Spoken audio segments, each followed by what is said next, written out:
Good morning વિદ્યાર્થી મિત્રો. આજે આપણે ધોરણ 9 હિન્દીમાં લેક્ચર 3 અને કાવ્ય 13 નીતિ કે દોહે.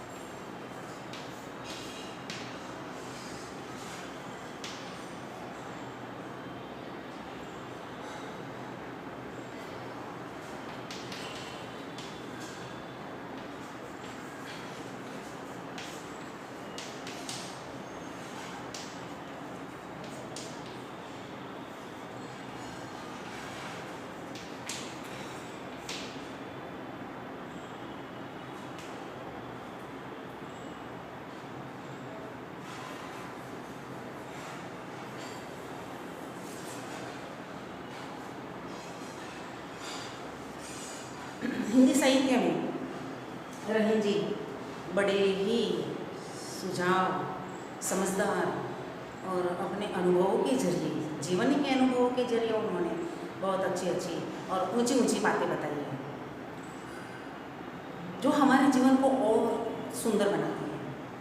हमारे जीवन को हमें बनाना है.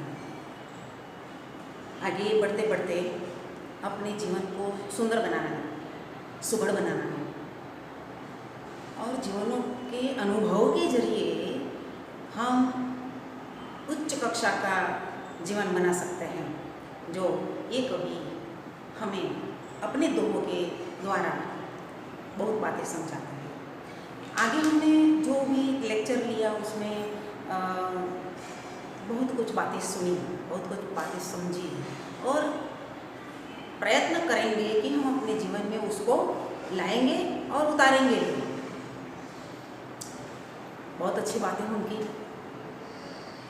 आगे जो दोहे बताए गए उसमें प्रामाणिकता, सच्ची मित्रता, सच्चे सगे संबंधी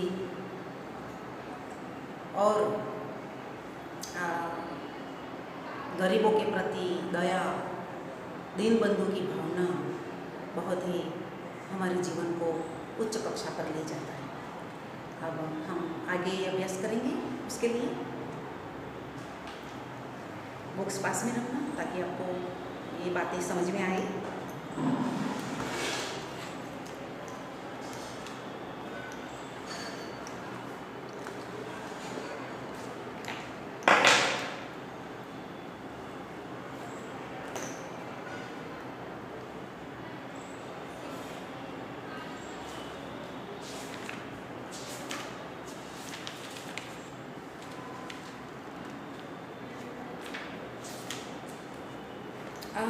छठा दोहा था ना या 4, 5, 6 नहीं 7वां था. वे भी हम अभ्यास कर चुके थे कि बिगड़ी बात बने नहीं लाख करो कि कोई. हमें अच्छे बनना है, अच्छा बनना है, अच्छा व्यवहार करना है, अच्छी वाणी बोलनी है और अपने जीवन को अच्छाई के रास्ते पर ले जाना है. तो कवि रहीम जी के अनुसार हमें चलना ही पड़ेगा. उन्होंने यह बात बताई कि हमें अच्छा बनना है, सच्चा बनना है और इसके लिए हमें क्या करना होगा कि हमें अपनी सभी बातों को अच्छे करने पड़ेंगे. किसी भी व्यक्ति को बुरा बनना या बुरा कहलाना पसंद नहीं है. तो अच्छा बनना है तो अगर एक बार बात बुरी बन गई या बुरी हो गई तो आप लाख प्रयत्न करेंगे फिर भी नहीं सुधर पाएगी. उदाहरण देकर कवि ने हमें समझाया कि मक्खन फटे हुए दूध से मक्खन नहीं निकल पाता. वैसे एक बार बात बिगड़ जाती है तो दोबारा बन नहीं पाती. अब आगे बढ़ेंगे. रही मन विपदा भली जो थोड़े दिन होय, हित नित या जगत में जानी परित सब कोय. रहीमा जानी परित सबको. रहीम जी का ये 8वां दोहा है. 8वें दोहे में क्या कहते हैं? कठिन शब्द आपको भी लिखना है अपने नोटबुक में. विपदा, विपदा એટલે विपत्ति.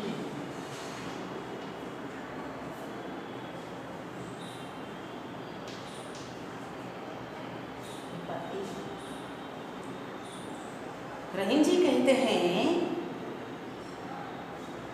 कि विपत्ति थोड़े दिन की अच्छी लगती है। जो थोड़े दिन हो, थोड़े दिन यानी कम समय के लिए विपत्ति आए तो ये विपत्ति ठीक है, अच्छी है, इसमें कोई दिक्कत नहीं रहती है, इसमें कोई किसी की ज़रूरत भी नहीं रहती है, किसी की सहयोग की भी ज़रूरत नहीं रहती है। तो रहीम जी कहते हैं विपत्ति हमारे जीवन में आए तो कम से कम आए, और ये कम विपत्ति आए तो ये अच्छा है, कोई बात नहीं है, आती है विपत्ति, जीवन है तो सदा सुख तो रहता नहीं है कभी किसी के जीवन में। तो विपत्ति थोड़े दिन की अच्छी लगती है, पर विपत्ति बढ़ जाती है, मुसीबतें बढ़ जाती हैं, तकलीफ़ें बड़ी हो जाती हैं, तब कभी क्या कहते हैं, हित अनहित या जगत में हित, हित यानी अच्छा, अच्छाई, अनहित उसका विरोधी शब्द है, हित का विरोधी अनहित, बुराई।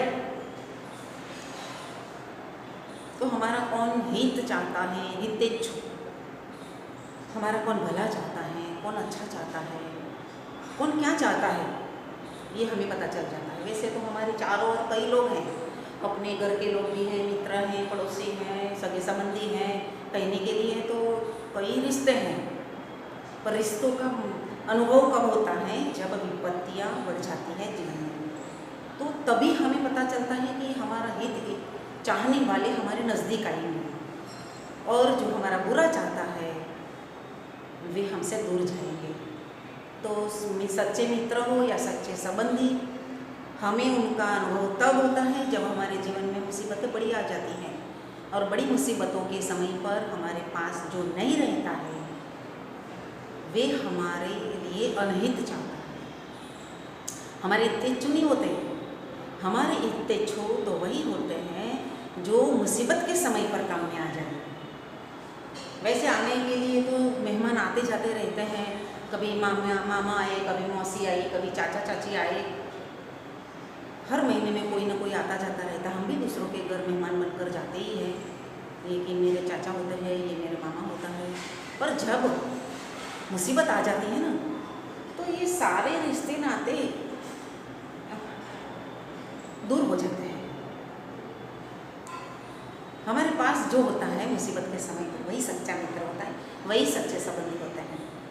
समझ में आ गया ना आपको कि जीवन में हमारा हित चाहने वाले हमें हमारे जीवन में हमेशा हमारे साथ रहेंगे। जो हमारा अहित चाहता है वो मुसीबत के समय पर दिखाई नहीं देंगे। अच्छी बात है ना जीवन के लिए। वैसे ये चाचा है, चाची है, मामा मौसी सभी संबंधी है, रिश्ते हैं, पर ये हमारे मुसीबत के समय पर काम में नहीं आते हैं, तो ये नाम के रिश्ते हैं। पर जो साल भर हमारे घर नहीं आए मेहमान या दोस्त, पर मुसीबत के समय पर आ जाता है, वही सच्चा दोस्त है, वही सच्चे संबंध होते हैं। तो हमें इनका अनुभव करना है, संबंधियों का। मुसीबत हर किसी के जीवन में आती है, ये ऐसी कसौटी हमारी भी हो सकती है कि हम दूसरों के जीवन में कितने काम में आते हैं। वैसे मामा मौसी करके चले तो जाते हैं, पर उनके जीवन में कोई मुसीबत आए तो उसी समय हम उसके वहाँ पहुँच जाते हैं। हम सच्चे दोस्त हैं, सच्चे संबंधी हैं,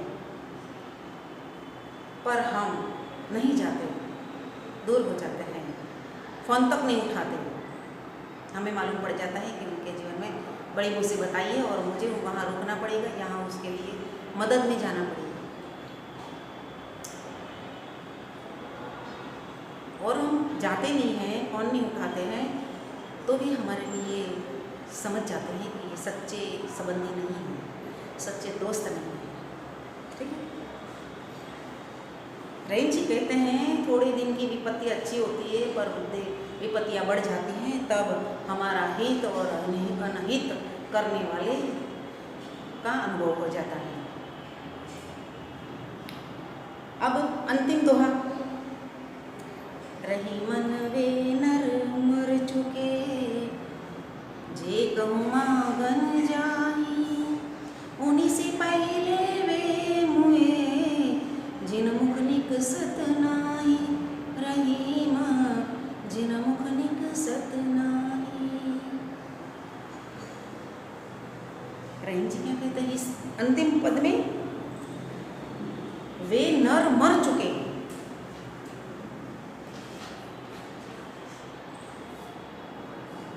नर मनुष्य,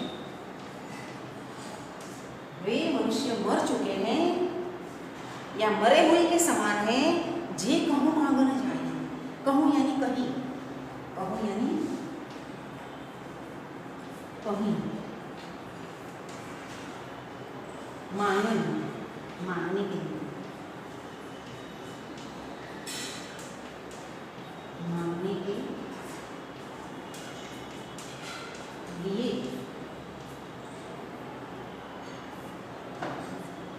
मांगना यानी भीख भी मांगना और मांगना यानी कोई चीज़ भी मांगना, ये बहुत बुरी बात है।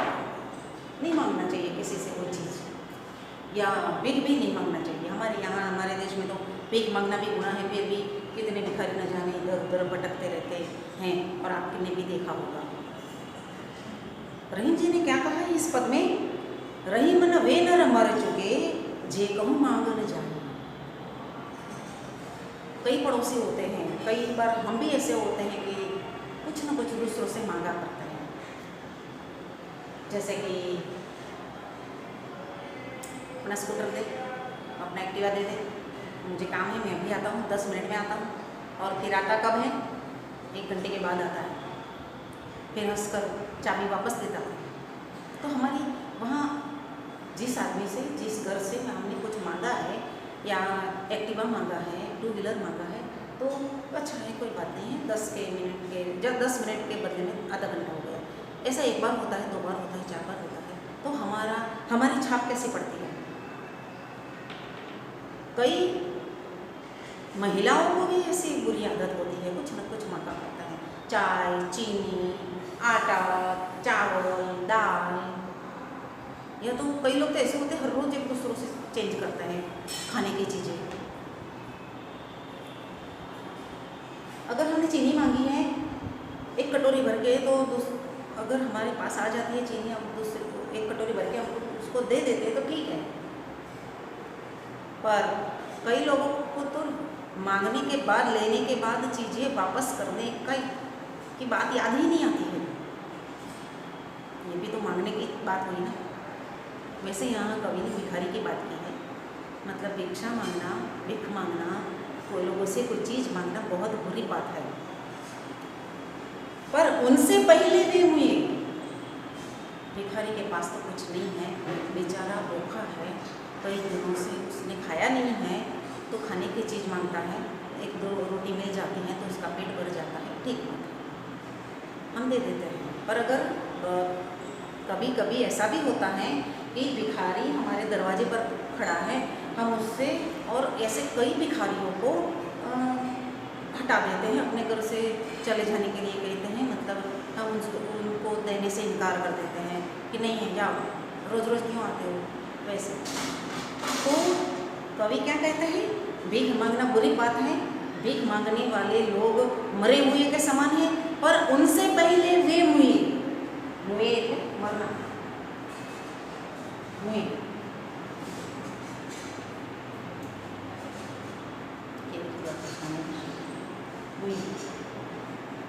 मरना, उनसे पहले वे लोग मरे हुए के समान है, जिन मुख निकसत नाही, नाही यानी इनका नाही, ना करना, जिसके मुख से इनकार हो जाता है, चले जाओ, क्यों आए हो, भागो यहाँ से, नहीं मिलेगा, 1 बार दिया था, अब 2 बार नहीं मिलेगा, आप हर रोज आते हो, वैसे हम बोला करते हैं और 1 बार भी देते हैं शायद, फिर बाद में हम किसी को नहीं देते, इनकार कर देते हैं। कभी ऐसा भी होता है कि जो ज़रूरतमंद है वे हमारे दरवाज़ा खटखटाता है भीख मांगने के लिए, तो कवि कहते हैं भीख मांगना तो उनके लिए बुरी बात है, वे भी मरा हुआ है, पर उनसे पहले हम मरे हुए के समान हैं, क्योंकि हम इनकार करते थे उसे देने से।